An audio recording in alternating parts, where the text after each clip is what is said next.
Equality and Diversity Advisor, and I'm with Penny, Insight Manager, and Kieran, Senior Analyst. So we've got a Race Equality Charter mark, which we got in 2019, and we've got an Athena Swan Silver, which we got in 2021.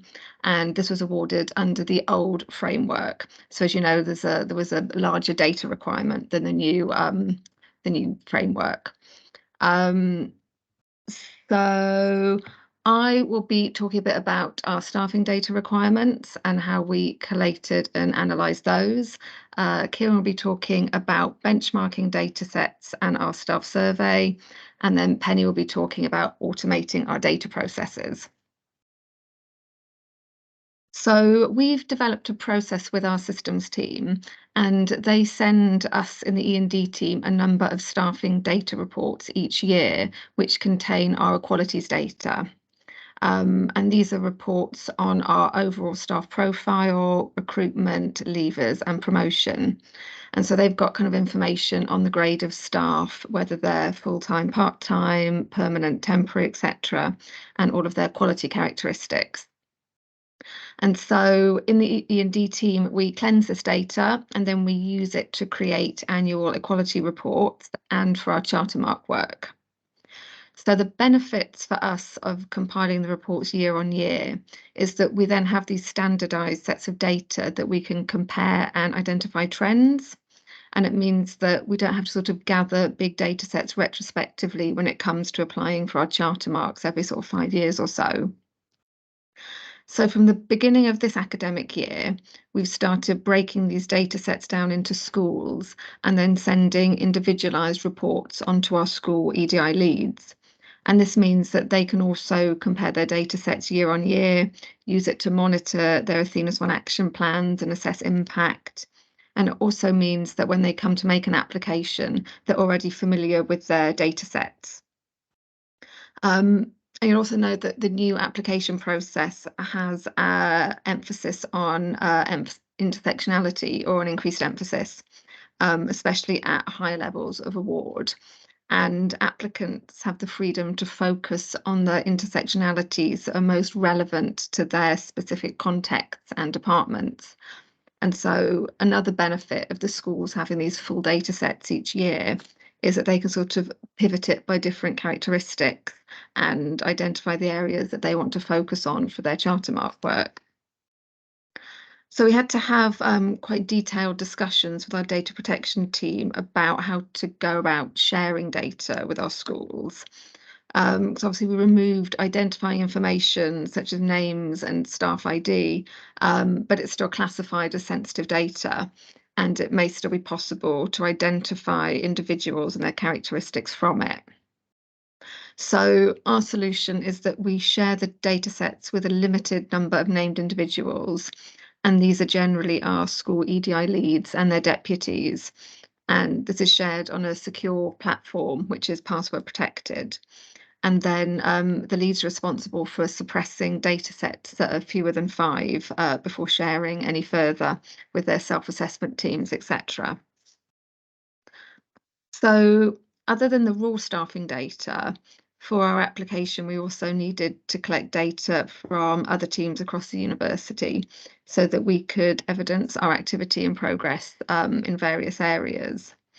And this is data such as training completion, induction, and uptake of development opportunities. So these data sets are generally held by a number of different teams in lots of different areas. So collating it was a bit more tricky. And this is mostly because teams had only been collecting data for their own purposes and not for quality monitoring. So it was sort of more patchy and in some areas actually sort of non-existent. So we built some actions into our action plan, and we asked teams that sort of going forward, they request equality data when they're creating sign-up forms, so that going forward it can be analysed more easily and sort of uniformly. One area that we found we had no equalities monitoring data on was committee membership. So we created a diversity in committee monitoring process whereby committee members were asked annually to complete a short form, and this has got information about their characteristics. And they return this to our E&D team, and we collate an anonymised report for the committee chairs, and it tells them essentially how diverse their committees are.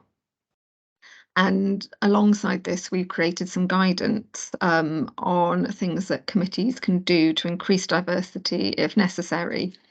And that's things like diversifying the job roles on the committee, increasing role rotation and limiting tenure of the roles, including different grades, and exploring whether they can introduce deputies and student reps, because we know that our student profile is a lot more diverse than our staffing profile.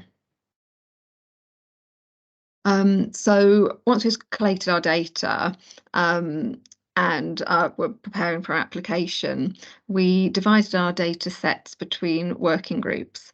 And then the working groups are responsible for sort of diving deeper into the data sets and pulling out any sort of narratives and stories in it. An example I've just included here is in our professional services working group, we found that over the reporting period, there was a large decrease in female staff at grade 9. So we sort of dug into our other data sets. We compared it to our recruitment data and our leaving data to kind of flesh out the picture of what had happened to the females over this period. And what we actually found was that a number of staff had retired and their roles hadn't been recruited into, and over half of the female staff had been promoted into senior professional roles. So yeah, by drawing together these different data sets, building a picture, this knowledge helped us to think about our actions more accordingly. Thank you very much, Catherine. So I'm going to be talking a bit about datasets and benchmarking. So as Catherine mentioned, our staff and student datasets are collated as per the requirements that are set out by Advanced HE. And then from these datasets, we generate analytical reports. So we put these together, and that gives an overall picture of the relevant for the relevant departmental self-assessment team or the institutional steering group, depending on the type of award that we're going for, and where these specific insights from these reports drive discussions and help to inform action planning. So in general, as a principle at our institution, we believe it's important to provide contextual sector data when putting together our equalities data sets, and this benchmarking allows us to contextualize trends and patterns that we see in our own equalities data to see if these issues are specific to our institution or are part of a wider kind of sector trend. So our primary source of benchmarking for staff and student data, specifically with Athena Swan, is using HEIR data that we generally source from HEIR. So this is initially simple when you consider an institutional application, but requires more processing when it comes to departmental applications, where each department is obviously discipline specific. So to account for this, we undertake a weighting analysis that looks at the different kind of subject level numbers around the institution based on the distribution of those subjects within our academic departments. We use those in a weighting analysis to get specific benchmarks as close as we possibly can for different academic departments.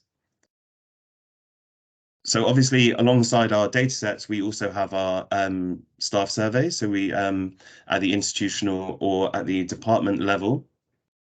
So what I'm going to do is go through bit by bit the different considerations we take into account when doing this to better serve the whole process. So the first consideration is the timing of the survey. So relevant departments are consulted to ensure that the Athena Swan, in this instance that we're giving examples of, that the survey fieldwork period doesn't clash with other ongoing institutional activities. This really helps prevent survey fatigue and to increase that ever important response rate. We also have communication plans, so coordinating with the relevant departments, as well as with us in evaluation and policy, equality and diversity, and with marketing and communications to strategically time the sending of communications to staff, which, when effectively done, really helps things along. And that also brings me on to my next point about targeted response rate reminders. So this is, we've taken variations in our approach to this over the time that I've been working on Athena Swan. And so the way we structure our surveys is the results are confidential, not anonymous, but we anonymize the responses in our outputs of the actual data itself. And this allows us to keep track of exactly who has and hasn't completed the survey, and we can contact them directly as opposed to generic communications that go out. And we find that this has a very good effect on the response rates when we compare the times we have done that to the times that we've sent out very general communications. So then obviously from that, we develop a number of reports. So we have a quantitative report and a qualitative report that gets generated for each of these surveys. So the quantitative reports provide those valuable insights of an analysis of the responses, which really helps prompt discussion and helps inform narrative of written submissions, applications. And we have our qualitative reports that contain the free text responses in the survey. So those go through a number of rounds of redactions to remove any identifiable information. And we also have a system in place where any particular responses that come through that are of an extremely concerning nature have a direct communication route up to senior members of staff in order to start addressing those points as soon as they're identified. So just last little bit from me, a bit about how we bring together these different sources of data that we generate in these processes and how they really are interlinked in a holistic sense. So we have our staff and student data sets, and we also have issues that are identified through survey responses, and we use our staff and student data sets to further contextualize those.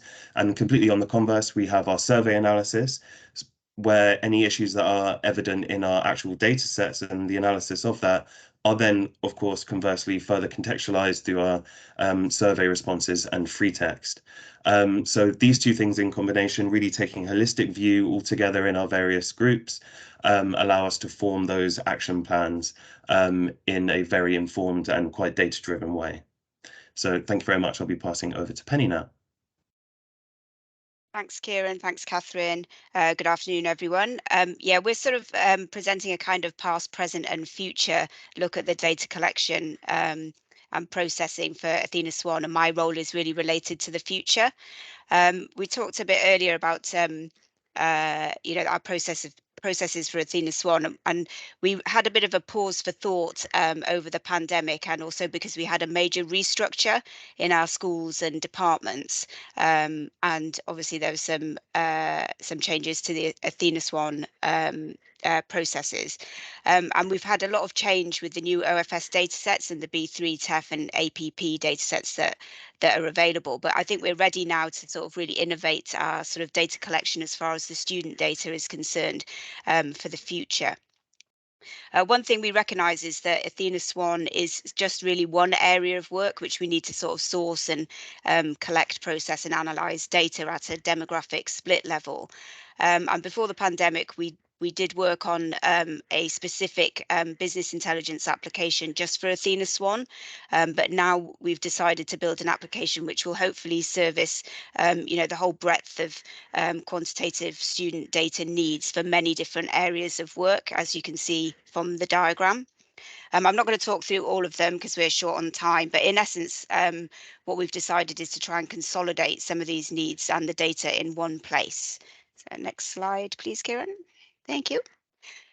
So looking at the aims and goals of producing a kind of universal equality, diversity and inclusivity data hub, which is what I've decided to call it as from today, the main aim really is to create one version of the truth, which is, always on top of the list.